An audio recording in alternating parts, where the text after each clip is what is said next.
Bismillahirrahmanirrahim. Assalamualaikum warahmatullahi wabarakatuh. Selamat datang di Islamic Education Channel.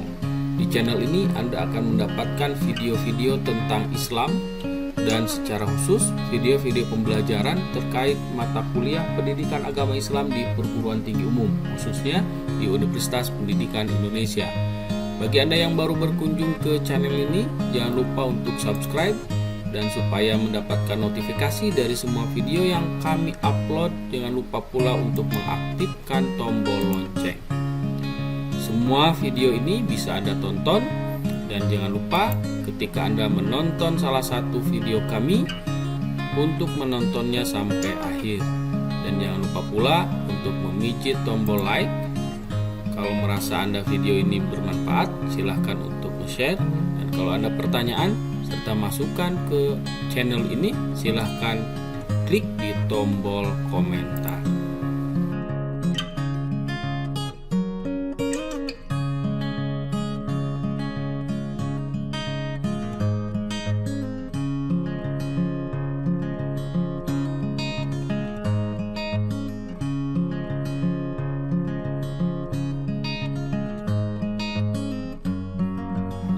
Terima kasih. Assalamualaikum warahmatullahi wabarakatuh.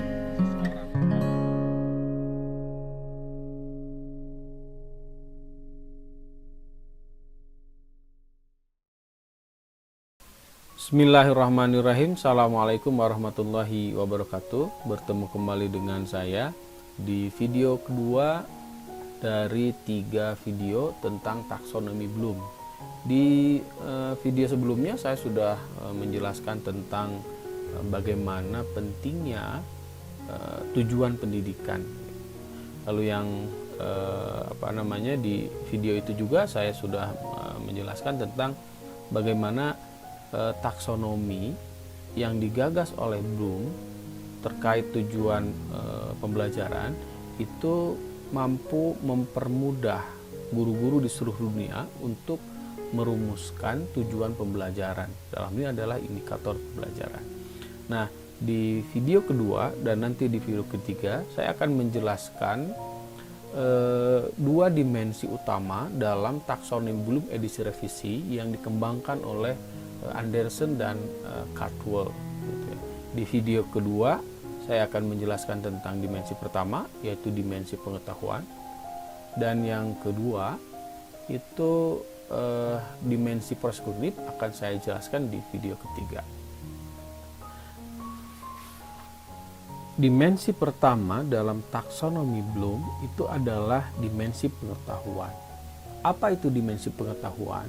Nah, sebagaimana yang sudah saya jelaskan di video sebelumnya, bahwa tujuan pendidikan dalam perspektif taksonomi Bloom itu harus mengandung 2 hal atau 2 dimensi. Yang pertama adalah kata kerja, yang kedua adalah kata benda. Nah, kata kerja itu adalah dimensi proses kognitif, sementara kata benda itu adalah dimensi pengetahuan, atau lebih mudahnya adalah materi ajar.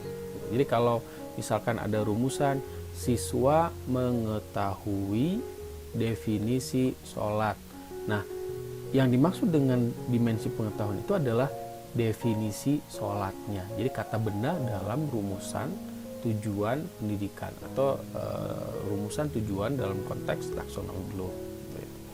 Nah, terkait dimensi pengetahuan, sebagaimana yang dijelaskan oleh para ahli terkait hal itu, dibagi menjadi 4 subdimensi. Yang keempat subdimensi itu bisa dikelompokkan menjadi 2 jenis pengetahuan.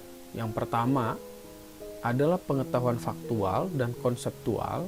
Yang keduanya merupakan pengetahuan tentang what atau pengetahuan tentang apa. Sementara 2 subdimensi pengetahuan yang lainnya, yaitu dimensi prosedural dan metakognitif, itu merupakan pengetahuan tentang how atau pengetahuan tentang bagaimana atau pengetahuan tentang cara. Apa manfaatnya bagi seorang guru kalau dia paham dimensi pengetahuan?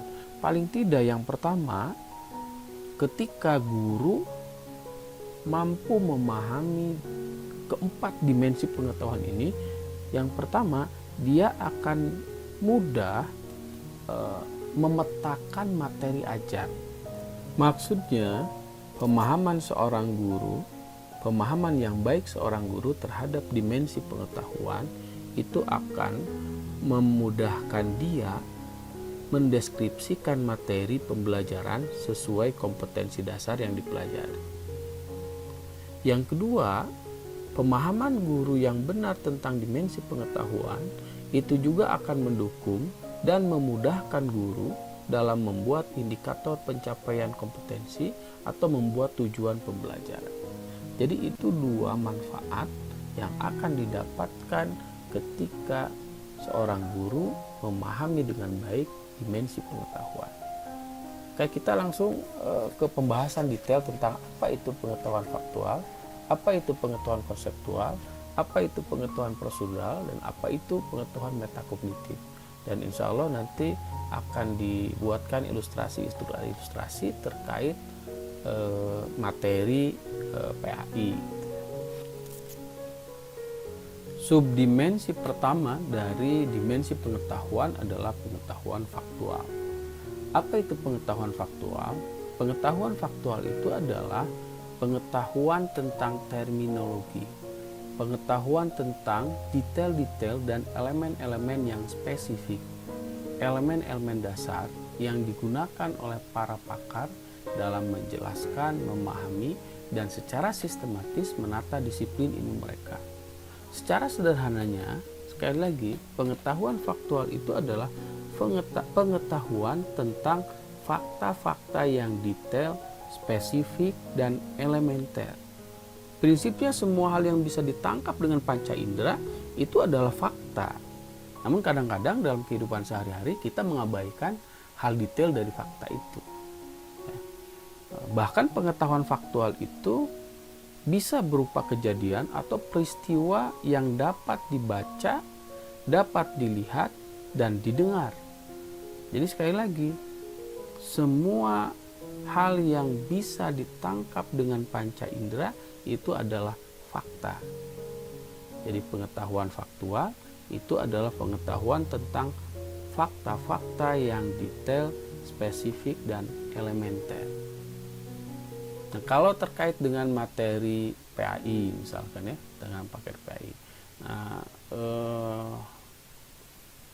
misalkan materi sholat di sini, contohnya materi sholat. Hal-hal yang dimaksud dengan pengetahuan faktual dalam sholat, misalkan fakta-fakta detail tentang sholat. Itu dalam sholat itu ada takbiratul ihram, ada ruku, ada sujud, ada duduk di antara dua sujud. Yang ketika sholat Anda bisa melihat misalkan imam, makmum, gitu ya.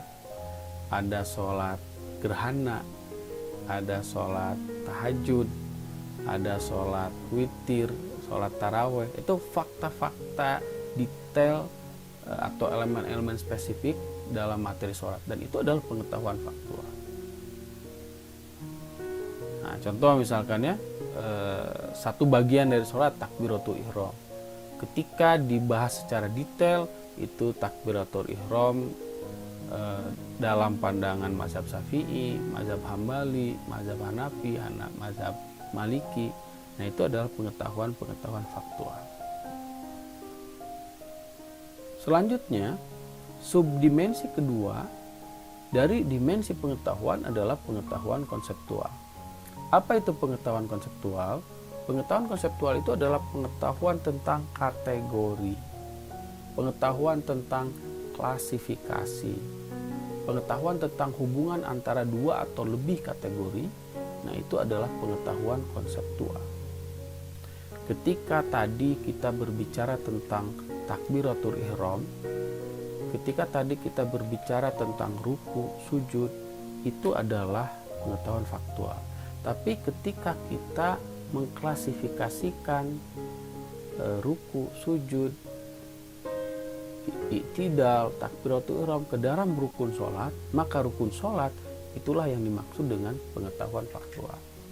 ketika kita berbicara tentang sholat tahajud, sholat witir, sholat duha, sholat duhur, sholat isya, itu adalah pengetahuan faktual. Tapi ketika kita berbicara tentang klasifikasi sholat, sholat sunat dan sholat wajib, yang contohnya sholat wajib duhur, yang sholat sunat itu adalah witir.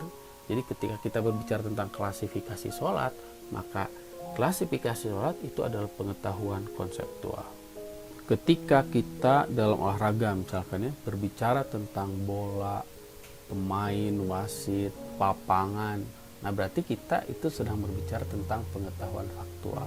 Tapi ketika kita berbicara tentang peraturan bola, ketika kita berbicara tentang berbagai posisi pemain, ketika kita berbicara tentang macam-macam teknik mengoper bola, macam-macam teknik menyerang, maka kita berbicara tentang pengetahuan konseptual.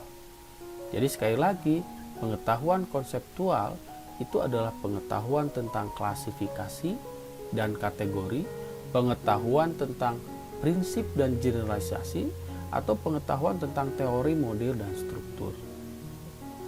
Nah, contohnya dalam pengetahuan konseptual dalam materi PAI yang tadi saya sebutkan ya. Ketika berbicara tentang sholat witir, sholat tahajud, sholat duhur, itu adalah pengetahuan faktual. Tapi ketika kita berbicara tentang macam-macam sholat, ada sholat sunat, ada sholat wajib, maka itu adalah pengetahuan konseptual.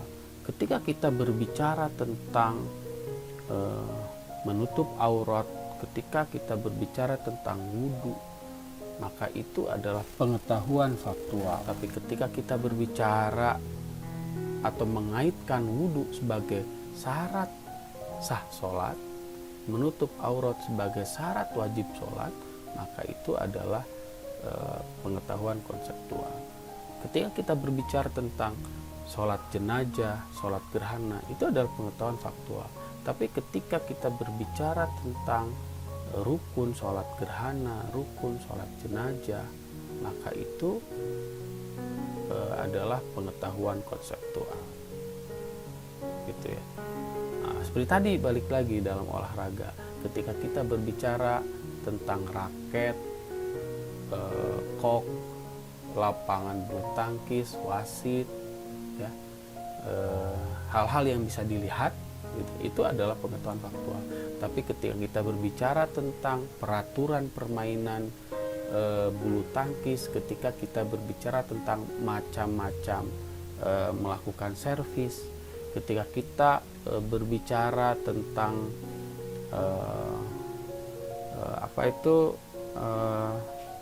teknik smash misalkan ya, cara melakukan macam-macam smash, nah itu berbicara tentang pengetahuan konseptual. Dan faktual dan konseptual itu adalah pengetahuan tentang apa. Lalu selanjutnya yang ketiga, kita akan berbicara tentang pengetahuan tentang how atau pengetahuan tentang cara. Nah, subdimensi ketiga dari dimensi pengetahuan itu adalah pengetahuan prosedural. Apa itu pengetahuan prosedural? Pengetahuan prosedural itu adalah pengetahuan tentang cara melakukan sesuatu dan kriteria untuk melakukan satu skill, algoritma, teknik, atau metode. Sekali lagi saya jelaskan. Yang dimaksud dengan pengetahuan prosedural itu adalah pengetahuan bagaimana melakukan sesuatu, termasuk pengetahuan keterampilan, algoritma, atau urutan langkah-langkah logis pada penyelesaian masalah yang disusun secara sistematis, teknik, dan metode seperti langkah-langkah membongkar mesin, langkah-langkah mengganti lampu, langkah-langkah mengganti sepatu rem, cara ruku kalau dalam sholat ya, cara sujud, cara takbiratul ihram. Nah, itulah yang dimaksud dengan pengetahuan prosedural. Jadi pengetahuan prosedural itu adalah pengetahuan tentang operasional dasar. Nah, itu mencakup keterampilan dalam bidang tertentu atau teknik dan metode dalam bidang tertentu. Mudah-mudahan Anda bisa paham. Nah, sekarang kita masuk ke contoh lagi dalam materi PAI. Jadi kalau balik lagi ke sholat tadi ya, sholat, ketika kita berbicara tentang sholat duha secara terminologi gitu ya, sholat tahajud, sholat qobla subuh, sholat qobla ba'da maghrib, sholat hajat. Nah, itu kita berbicara tentang pengetahuan faktual. Ketika kita melakukan klasifikasi bahwa sholat tahajud itu adalah sholat sunat, jadi klasifikasi sholat, pengetahuan tentang klasifikasi sholat, itulah yang dimaksud dengan pengetahuan konseptual. Sementara pengetahuan tentang cara sholat duha, atau cara melakukan gerakan dalam sholat, cara ruku, cara sujud, cara duduk di antara dua sujud, cara takbiratul ihram, nah itu yang dimaksud dengan pengetahuan prosedural. Gitu ya. Nah, sekarang yang keempat, atau pengetahuan tentang how yang kedua, subdimensi keempat dari dimensi pengetahuan adalah pengetahuan metakognitif. Apa itu pengetahuan metakognitif? Pengetahuan metakognitif itu adalah pengetahuan tentang kognisi, mengetahui dan memahami, yang merupakan tindakan atas dasar satu pemahaman yang meliputi kesadaran dan pengendalian berpikir, serta penetapan keputusan tentang sesuatu. Atau dalam bahasa yang ada di slide ini, pengetahuan tentang kognisi secara umum dan kesadaran akan, serta pengetahuan tentang kognisi diri sendiri atau learning how to learn. Misalkan dalam sholat, cara sholat yang khusyuk gitu ya, bagaimana cara sholat yang khusyuk, bagaimana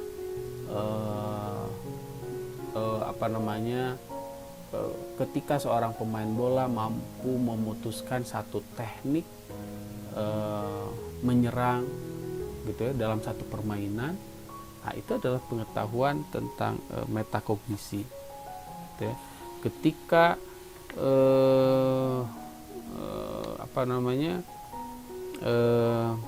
seorang, kalau di contoh yang lain misalkan ya, ketika seseorang mampu memperbaiki mesin yang rusak gitu ya, mampu membuat instalasi kelistrikan lampu, mampu menjelaskan mengapa terjadi rem bolong. Ketika siswa atau pengetahuan tentang, balik lagi ke sholat, pengetahuan tentang bagaimana sholat bisa mencegah perbuatan keji dan mungkar. Nah, itu adalah pengetahuan metakognisi. Jadi metakognisi itu gimana saya menjelaskan ya, dalam kondisi tertentu gitu ya, metakognisi itu melibatkan pemikiran tentang proses berpikir sendiri, seperti keterampilan belajar, kemampuan ingatan, dan kemampuan untuk memantau pembelajaran, atau kesadaran, melibatkan kesadaran dalam proses pembelajaran.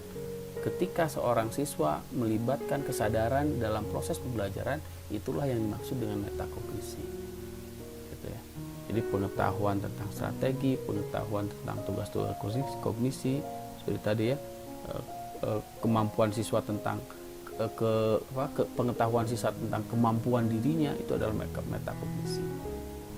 Nah, dalam materi PAI misalkan ya, bagaimana sholat bisa, pengetahuan tentang bagaimana sholat bisa mencegah perbuatan keji dan mungkar, bagaimana cara melakukan sholat yang khusyuk, bagaimana cara meningkatkan kualitas ibadah, itu adalah pengetahuan metakognisi. Nah, itu penjelasan singkat terkait 4 dimensi pengetahuan. Pengetahuan faktual, pengetahuan konseptual, pengetahuan prosedural, dan pengetahuan metakognisi. Saya ringkaskan sekali lagi ya. Pengetahuan faktual tentang sholat itu adalah ruku, sujud, tarawih misalkan ya, duduk di antara dua sujud, itidal, pengetahuan konseptual tentang sholat, pengetahuan tentang macam-macam sholat, pengetahuan tentang klasifikasi sholat, pengetahuan prosedural tentang sholat, cara ruku, cara sujud, cara itidal, ya, cara sholat itu sendiri, cara sholat tahajud, gitu, itu prosedural. Metakognisi, cara melakukan sholat yang khusyuk, belajar disiplin lewat sholat, gitu. Nah, itu adalah pengetahuan metakognisi. Oke, saya kira itu penjelasan ringkas tentang dimensi pengetahuan. Mudah-mudahan Anda setidaknya bisa membantu pemahaman Anda tahap awal. Nah, nanti Anda bisa mengeksplorasi sendiri dengan contoh-contoh dan lain sebagainya. Saya kira itu saja. Terima kasih. Assalamualaikum warahmatullahi wabarakatuh.